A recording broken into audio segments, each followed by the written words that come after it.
Assalamualaikum dan selamat pagi. Anda bersama saya Nur Zamri dalam Dunia 10 Pagi.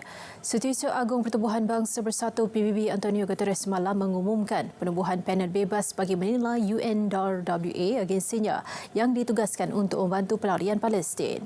Ia susulan dakwaan Israel bahawa 12 kaki tangan UNRWA terbabit dalam serangan Hamas ke atas Israel pada 7 Oktober lalu. Tuduhan itu menyebabkan beberapa negara termasuk Amerika Syarikat, Jerman, Britain dan Sweden menggantung pembiayaan kepada UNRWA.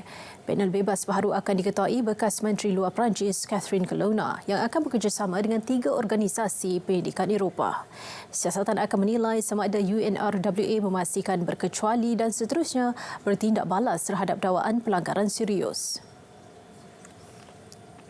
Agensi Bantuan dan Kerja Pertubuhan Bangsa Bersatu bagi Pelarian Palestin UNRWA mendedahkan gambar konvoi bantuan kemanusiaan yang didakwa diserang Zionis pada Isnin.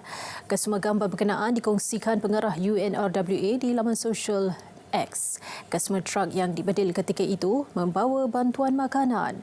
Pengarah komunikasi UNWRA berkata, ini merupakan kali ketiga konvoi kemanusiaan PBB diserang ketika menuju ke utara Gaza. UNWRA menyeru semua pihak yang terlibat dalam konflik menghormati undang-undang kemanusiaan antarabangsa. Rakyat Palestin terdiri daripada wanita, kanak-kanak dan warga emas mula meninggalkan Hospital Al-Amal di Bandar Khan Yunis. Persatuan Bulan Sabit Merah Palestin berkata mereka melarikan diri daripada terus menjadi sasaran berdilan rejim Zionis.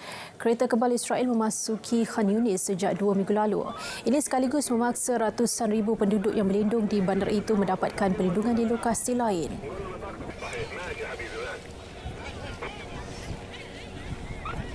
Tiga calon Presiden Indonesia menyertai debat terakhir kempen menjelang pilihan raya umum pemilu 14 Februari depan.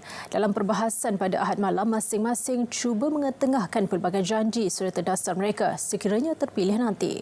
Anies Baswedan, bekas Kabinet Jakarta, menekankan pentingnya negara yang menyayangi, negara yang belas kasihan dan negara yang menangani soal ketidakadilan.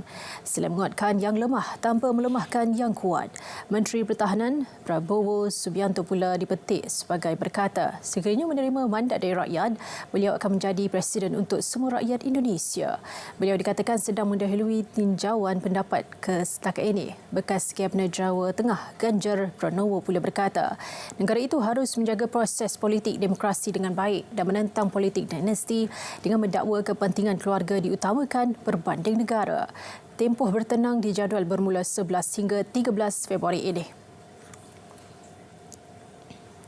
Semakin ramai penduduk di Rohingya Myanmar melarikan diri ke Bangladesh mencari perlindungan dan makanan sekaligus mencetuskan gelombang baharu penghijrahan. Ramai menyeberang ke kem pelarian Rohingya di Tenggara Cox's Bazar yang menempatkan kira-kira 1.2 juta komuniti Islam dari Myanmar. Pemimpin masyarakat Rohingya di kem Cox's Bazar Muhammad Nur Hashim berkata, ratusan etnik itu telah berkumpul di sepanjang sempadan Bangladesh di Tenggara Bandarban dan Sungai Naf. Ketua Hak Asasi Manusia PBB Volker Turk sebelum ini dilapor berkata, konflik bersenjata yang berterusan antara junta Myanmar dan kumpulan bersenjata pemberontak memberi kesan besar kepada etnik Rohingya yang menderita. Konflik yang berterusan itu merupakan paling ganas di dunia dengan 2.6 juta penduduk kehilangan tempat tinggal dan lebih 18 juta memerlukan bantuan. Raja Britain Raja Charles III disahkan menghidap kanser dan akan menangguhkan beberapa tugas rasmi sementara menjalani rawatan. Bagaimanapun, Istana Buckingham tidak mendedahkan jenis kanser yang dihidapi raja itu. Pihak istana juga menegaskan ia bukan kanser prostat meskipun Raja Charles 75 tahun mendapat rawatan berkaitan prostat baru-baru ini. Beberapa minggu sebelum ini, baginda dimasukkan ke hospital selama 3 hari untuk menjalani rawatan prostat yang semakin membesar. Perkara ini diumumkan seminggu selepas Raja Charles dibenarkan keluar dari klinik swasta London selepas prosedur perubatan. Berita dunia berakhir di sini. Dari sungai ke segara, Palestin pasti merdeka. Malaysia Madani, tekad perpaduan penuhi harapan. Assalamualaikum.